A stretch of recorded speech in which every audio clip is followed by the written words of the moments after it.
Hello everyone. In this session we'll see another question on probability from Civil 2017.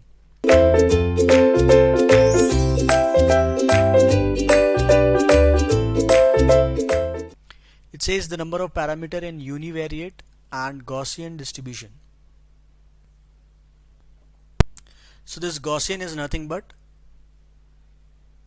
normal variable, and univariate exponential is from exponential variate. So for exponential, we know that the density is given as f of x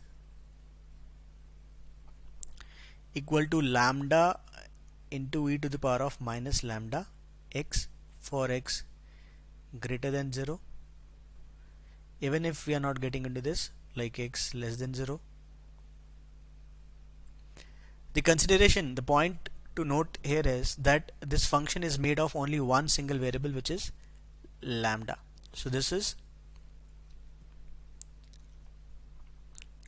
one parameter,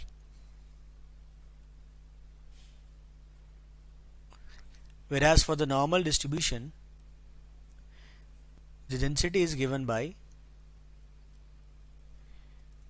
1 by under root of 2 pi sigma square e to the power of minus half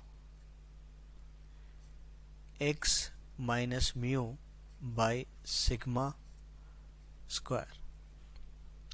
So we have two parameters here, one is mu and one is sigma. So mu and sigma are two parameters. So it is going to be 1 and 2. 1 and 2 is B option.